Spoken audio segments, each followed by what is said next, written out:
পিপীলিকার বয়ান নবী তার পরিষদের সবাইকে শোনালেন। ক্ষুদ্রতম একটা পিপীলিকা তার জাতি ভাইকে সতর্ক করে, হেফাজতের জন্য তোমার ক্ষতি হবে আমি চাই না, ঢোকো গর্তের মাঝে। পয়গম্বর সুলাইমান আলাইহিস সালামের সৈন্যবাহিনী আসতেছে। এতগুলো সৈন্য আসলে একটা চাপ আছে, বাতাস, তোমাদের ক্ষতি হয়ে যাবে, তাড়াতাড়ি তোমরা গর্তের ভেতরে ঢুকে যাও। পিপীলিকার বয়ানটা এত মজার যে আল্লাহ কোরআনে উঠায় দিলেন। শুধু তাই না, পিপীলিকার নামে আল্লাহ সূরা নাযিল করলেন, সূরা নমল। বাসুলাইমা দাদে মুলক সরওয়ারি শুদমতি এ খাতে মশদে ওয়াপরি। রহমতের নবী বলেন, এই পিপীলিকা জান্নাতে যাবে হাসরের মাঠে। কোথায় যাবে? এই পিপীলিকা জান্নাতে যাবে, সব না, এই পিপীলিকা জান্নাতে যাবে। পিপীলিকা তার জাতিভাইকে সতর্ক করে, নিরাপদে আশ্রয় নাও, তোমার উপরে বিপদ যেন আসতে না পারে।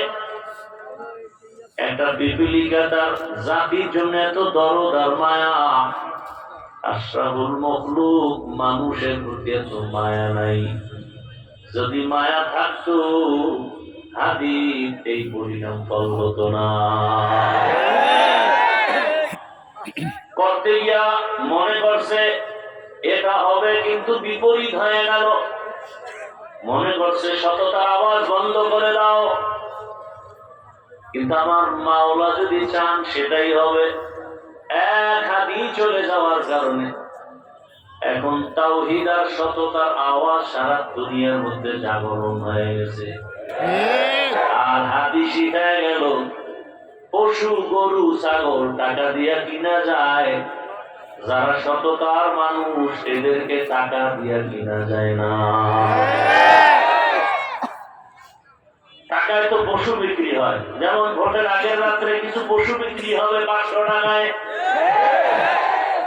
কি সেই টাকা খাওয়ার জন্য তসবিহ গুনতেছে ওই পশুরা। ওরা মানুষ রূপী পশু, পশু না, পশু না, আল্লাহ কি এর পশু? এর থেকে ওরা শুয়োরের চেয়েও খারাপ।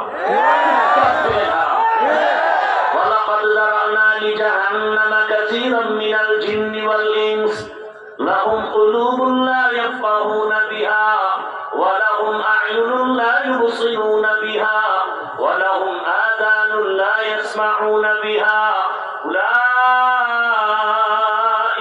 কাল আনআমি বাল হুম আদাল উলাইকা হুমুল গাফিলুন।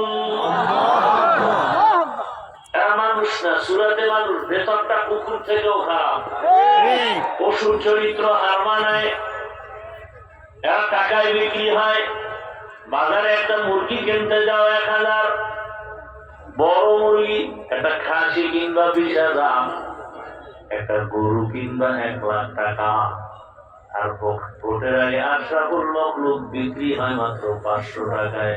ও বুঝাইতে চায় আমি আসলে দেখতে মানুষ, মূলত আমি কুত্তা শুয়ারের চেয়েও খারাপ। টাকায় বিক্রি হয় পশু, মানুষ বিক্রি হতে পারে না। প্রমাণ কি? আমরা মানুষ হতে পারি না।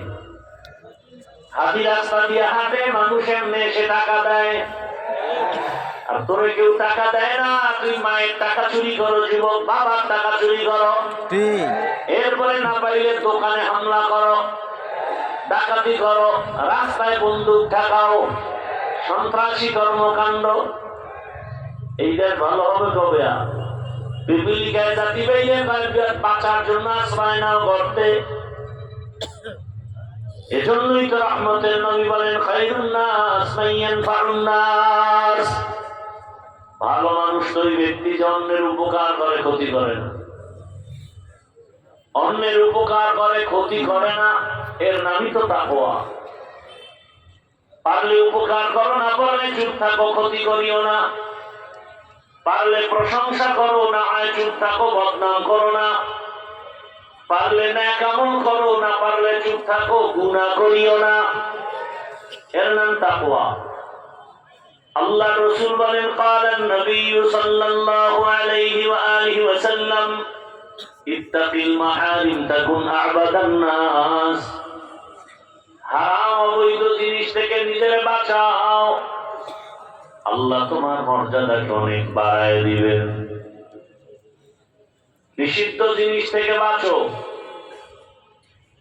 বলে কেমন? বলে চোখ দিয়া দেখো দেখো দেখো, আল্লাহ যা দেখতে নিষেধ করেছেন তার থেকে বাঁচো। স্বাধীনতা নেই, চোখ আছে দেখার জন্য, তার মানে যা মনে চায় তাই দেখবা স্বাধীনভাবে? না, স্বাধীন